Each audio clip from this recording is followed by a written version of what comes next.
Well, I don't think it's any different than any other aspect of the business, really. It's all about meeting people.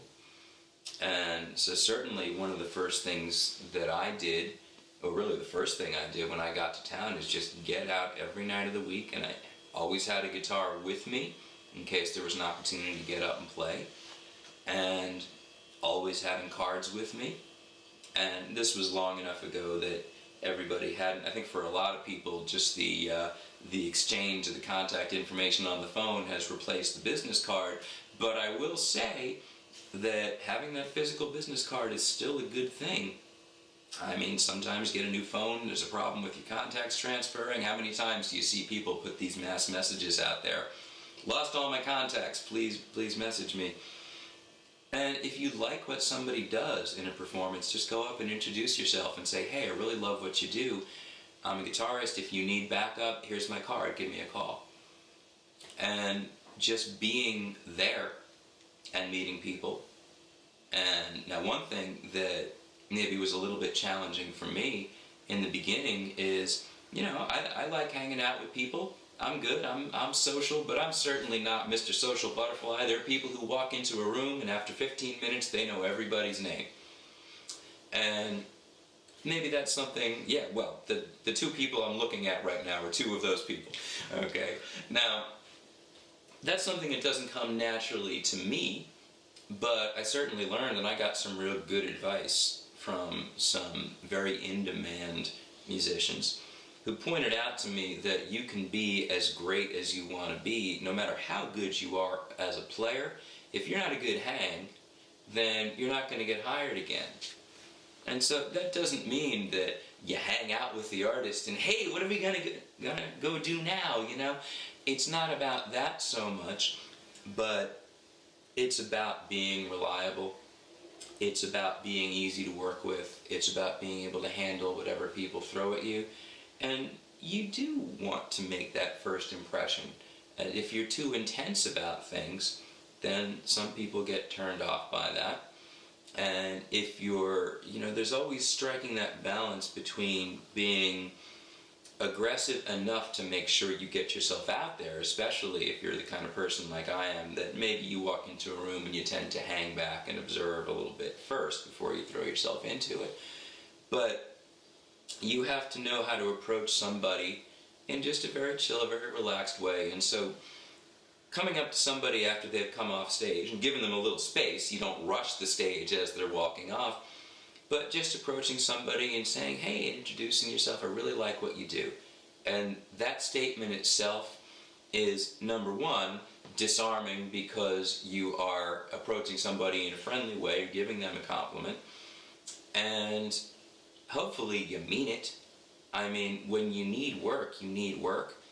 But the bottom line is, if you work with people who you don't particularly like, or you don't particularly respect, or you don't like their music, then you're going to have to be putting it on a good amount of the time. And let's face it, if you're fortunate enough to be making your living playing music, then love it.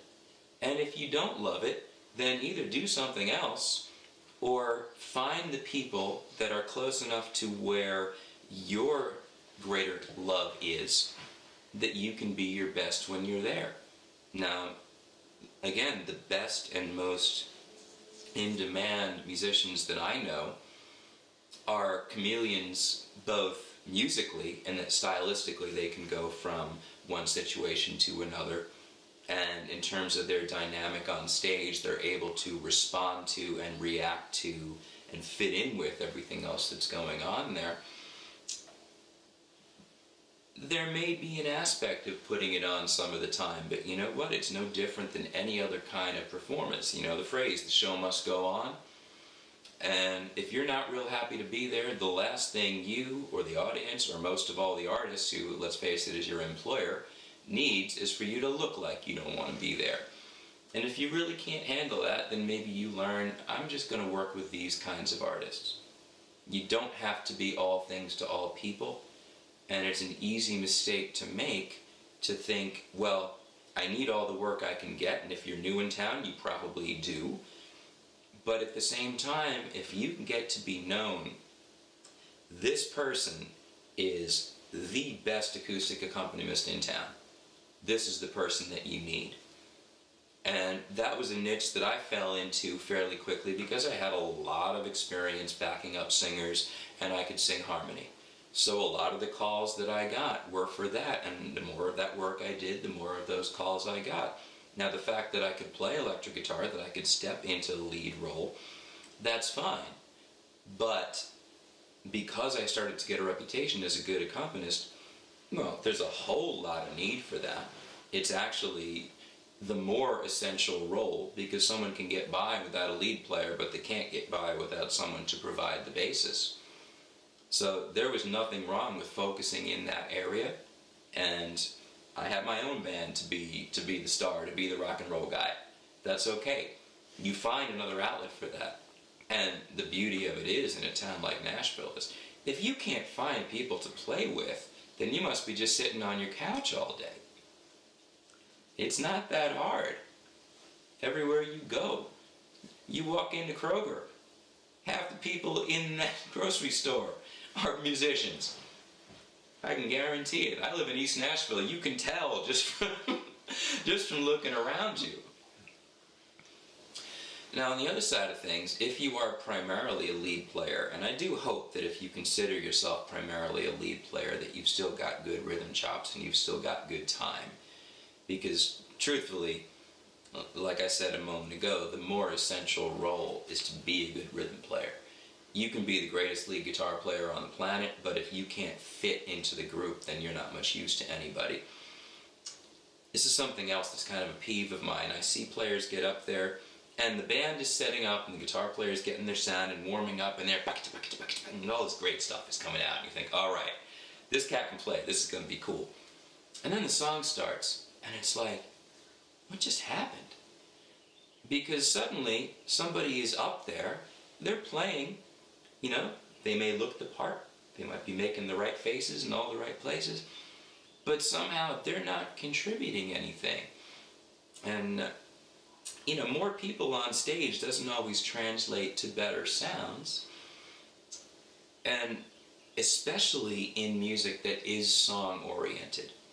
And whether you're talking about pop music or country music or rock music or wherever you see the lines between those things, which are, let's face it, blurrier and blurrier as time goes on, which honestly I don't think is a bad thing at all, you're playing songs first of all. And so you have to know how to play for the song, and that means staying out of the vocalist's way. That means picking your spots. That means understanding the difference between playing a fill or just a simple line that is a complement or an answer to a vocal line, something that's a secondary part of the interaction in the background, and something where you really are stepping to the fore and now you are the focal point. And that's another thing that's going to be determined by the dynamic of the entire act, by the artist and the way that things work.